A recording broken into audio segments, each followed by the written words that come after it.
Hello guys, welcome back to my new video. तो इस video में मैं आपके लिए लेकर आया हूँ छात्रवृत्ति के एग्जाम में आने वाले मैथमेटिक्स के उन सारे ही इम्पोर्टेंट क्वेश्चंस को।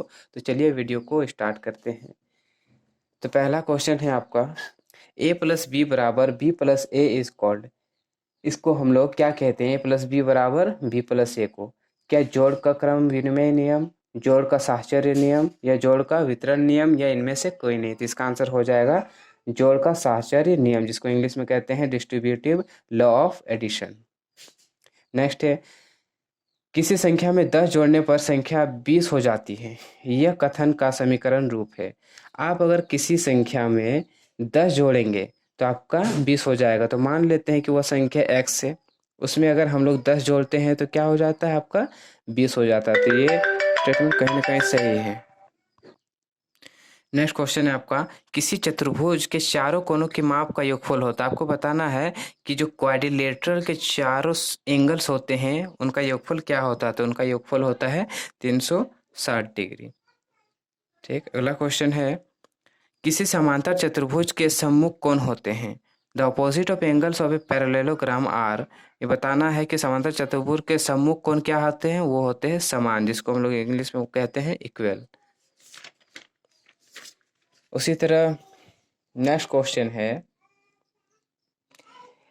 निम्न दंड आरेख को ध्यानपूर्वक अवलोकन कर दिए गए प्रश्नों को उत्तर दें। आपको इस चित्र को ध्यान से पढ़ना है और देखना है, ताकि आप जितने भी क्वेश्चन दिए गए उनको इसलिए आसान से और या फिर आसानी से आप उसको आंसर कर सकते हैं। तो किस मद पर अधिकतम व्यय हुआ है? आपको बताना है कि on which item has the maximum expenditure been done. किसमें सबसे ज़्यादा एक्सपेंडिचर किया गया है? आप यहाँ देख सकते हैं सबसे हायर किसमें बना हुआ है। इसमें उनको नज़र इजली आ रहा है। तो इसमें आप देख सकते हैं ये क्या है? आपका परिवहन है, जिसका इंग्लिश में क्या कहते हैं? इसका कन्वेनियंस कहते हैं, कन्वेनियंस। ठीक, तो ये परिवहन है। तो सबसे ज़्यादा किस में हुआ है? परिवहन में हुआ है। किस मद पर न्यूनतम व्यय हुआ है? आप देखना कि सबसे छोटा कौन सा फिगर बना हुआ है। तो आप देख सकते हैं कि ये है, तो सबसे कम इसी में ना हुआ है। तो ये क्या है? आपका नौकर का वेतन। तो किस में हो जाएगा? आपका नौकर का वेतन। अगला है, उसी तरह खाना पर कितना व्यय हुआ है? आप देख सकते हैं कि खाना जो भोजन है उसमें कितना व्यय हुआ है। ये कहाँ तक गया? आप देख सकते हैं यहाँ से यहाँ 5, कहीं ना कहीं आप यहाँ 5 पर टच कर रहा है। आप एक चीज़ देख लीजिए कि आपका जो 1 सेंटीमीटर है, ये जो 1 सेंटीमीटर है इसको 1000 माना गया है। तो जब ये भोजन आपका 5 पे जाकर टच कर रहा है, तो जब ये 1000 है तो ये 5000 ना होगा। तो ये कहाँ पर टच कर रहा है? 5000। तो ऑप्शन कहाँ है आपका? ये देखिए यहाँ पर आपका 5000 है। तो ये हो गया आपका आंसर। उसी तरह अगला क्वेश्चन है, परिवहन तथा किराए के व्यय में कितना अंतर है? आपको बताना है कि परिवहन और किराया में कितना व्यय का अंतर है। परिवहन और किराया, तो परिवहन देखिए ये है, जिसमें कितना नजर आ रहा है? 6000। उसी तरह किराया में देख सकते हैं 4000। तो ये 6000 और ये 4000, तो कितना का डिफरेंस आ रहा है? 2000 का। तो हो गया ये आपका आंसर। देखिए 2000 कहाँ ऑप्शन है? ये हो गया आपका आंसर। उसी तरह है, 5000 रुपया खर्च किया गया। आपको बताना है इस फिगर को देखने के बाद कि 5000 कहाँ खर्च किया गया है। कौन सा ऐसा फिगर बना हुआ है जिसमें 5000 टच करता है? ये आप देख सकते हैं भोजन, एकमात्र भोजन ही में ऐसा पिक्चर बना गया है जिसमें आपको नजर आ जाएगा इसलिए कि भोजन में 5000 रुपया खर्च किया गया। तो यहाँ पर आपका ऑप्शन दिया हुआ है, ये हो गया आपका आंसर। 6000 रुपया खर्च किया गया। उसी तरह इसको भी देख कर बनाना है। देखिए 1 सेंटीमीटर बराबर 1000 है, तो 6000 यहाँ देख सकते हैं 6000 किस में आ रहा है?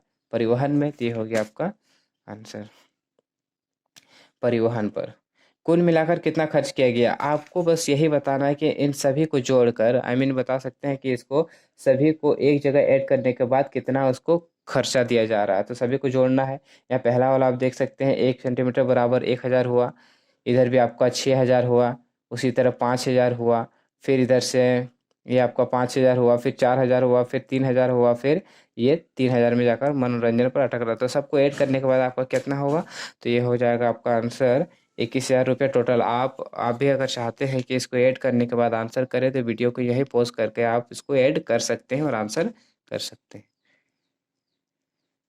तो निम्न में से कौन पूर्ण वर्ग संख्या? आपको बताना है कि पूर्ण वर्ग संख्या इनमें से क्या? देखिए सबसे आसान तरीका यही है कि जितने भी अंक दिए हुए रहेंगे उसके अंतिम अंक को नोटिस करना है, और उसी की मदद से आप इजीली बता सकते हैं कि पूर्ण संख्या कौन सा है और कौन सा नहीं। देखिए ये जो 7 है ये आपका भाज्य संख्या है, 3 भी है, 5 भी है।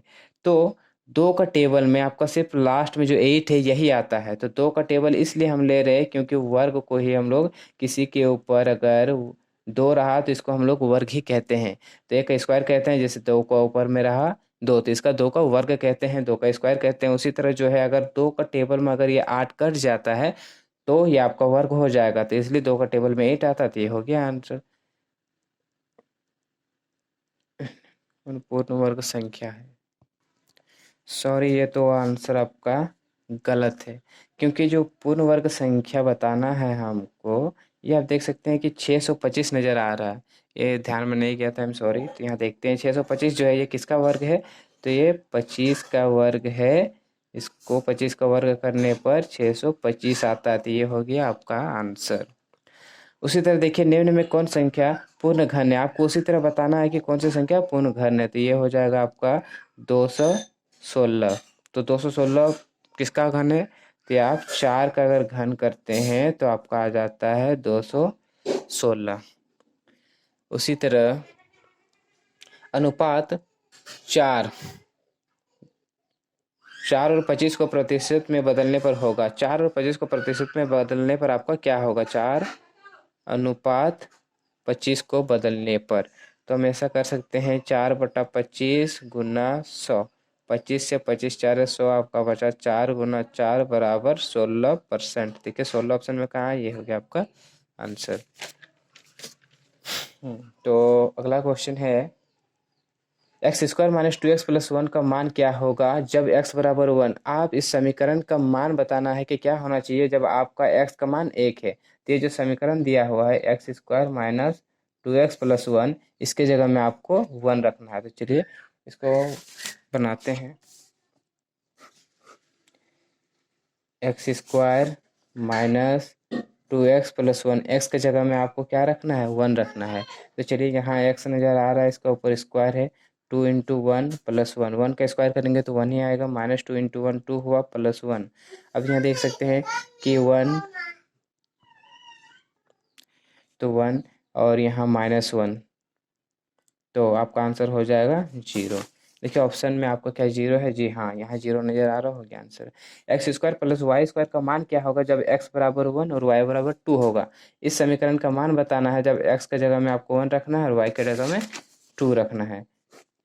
तो एक्स स्क्वायर और वाई स्क्वायर का मान बताना है जब x का मान आपका 1 होगा और y का मान आपका 2 होगा। तो 1 प्लस 4 तो हो गया आपका 5 आंसर। देखिए 5 कहाँ है, ये हो गया आपका 5। तो निम्न आकार का नाम है। ये जो आकार बना हुआ है इसको हम लोग क्या कहते हैं, इसको हम लोग शंकु कहते हैं। इंग्लिश में हम लोग इसको कौन कहते हैं। निम्न आकार का नाम है, इस आकार का भी नाम बताना। तो ये एक बेलन नजर आ रहा है जिसको इंग्लिश में सिलेंडर कहते हैं। किसी त्रिभुज जिसके आधार बी तथा शीर्ष लंब एच का क्षेत्रफल होता है। The area of a triangle with base B and altitude H. तो एरिया ऑफ ट्रेंगल बताना है क्या होता है। तो ये हो गया आपका answer 1/2 B into H, 1/2 B H. ठीक, बस कुछ ही क्वेश्चन बचे हुए हैं, इसी तरह से बनाते हैं हम लोग। आर त्रिज्या वाले वृत्त का क्षेत्रफल। अगर किसी वृत्त का क्षेत्रफल आर दिया हुआ है तो उसका और क्षेत्रफल बताना है। आर त्रिज्या वाले वृत्त का क्षेत्रफल बताना है। जिसका त्रिज्या आर दिया हुआ है उसी का क्षेत्रफल बताना है, मतलब एरिया निकालना है सर्कल का। जिसका रेडियस आर दिया हुआ है तो उसका हो जाएगा आपका पाई आर स्क्वायर। ए के ऊपर में एम है बटा बी के ऊपर में एम बराबर होगा। ये किसके बराबर होना चाहिए, तो देखिए ये जो ए के ऊपर एम है और बी के ऊपर एम है, इसको हम लोग अगर ब्रैकेट के अंदर एम ए बटा बी का एम कर देते तो क्या ये गलत होगा, जी बिल्कुल नहीं, ये आपका सही होगा। तो ये ऑप्शन में कहाँ है, ये हो गया आपका आंसर। 10 के ऊपर -1 बराबर होगा। आपको बताना कि इसके बराबर क्या होगा। अगर किसी संख्या के ऊपर माइनस रहे और अगर आप उसको प्लस करना चाहते हैं तो आप इसको बट्टे में ले जाएं, ये अपने आप ही प्लस हो गया। तो ये हो गया आपका आंसर। 1/10 कहाँ है, ये हो गया आंसर। एक घोड़ा 12 दिनों में 18 किलोग्राम मक्का खाता है, वो 9 दिनों में कितना खाएगा। देखिए आप इसको खुद से भी कर सकते हैं। 12 दिनों को दिया है तो आप इसको पहले एक दिन का निकालिए, उसके बाद फिर आप उसको 9 से गुना कर दीजिए, जितना आएगा वो हो जाएगा आंसर। जो आपका आंसर होगा 13.5 किलोग्राम होगा।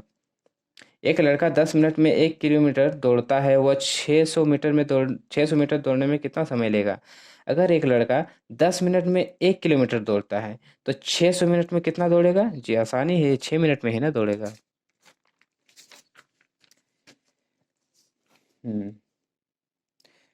तो P के ऊपर में 3 है, Q के ऊपर में 4 तथा P के ऊपर में 4, Q के ऊपर में 3 का सारो गुणनखंड होगा।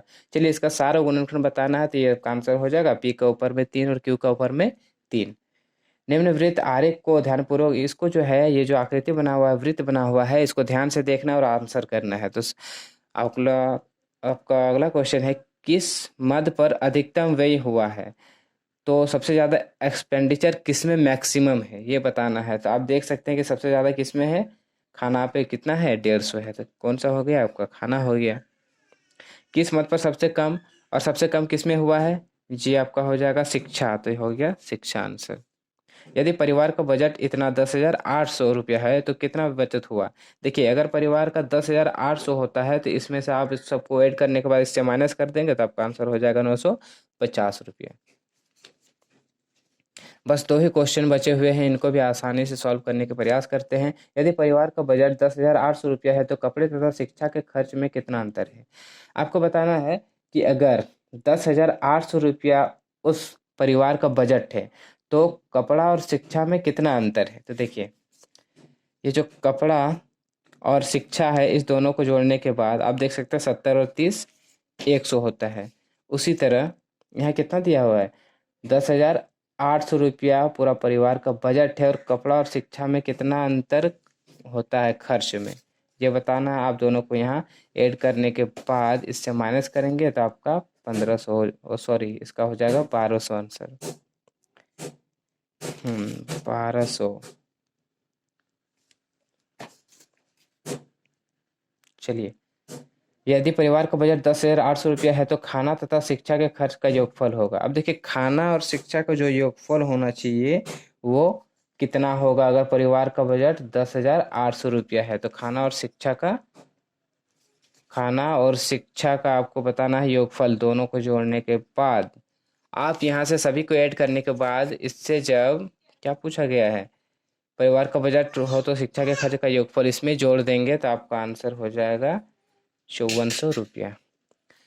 तो आप इस फिगर को अच्छी तरह से देख ले और आसानी से आंसर देने के प्रयास करें। इसी तरह से आपका मैथमेटिक्स का भी, गणित का भी सभी प्रश्न सॉल्व हो चुके हैं।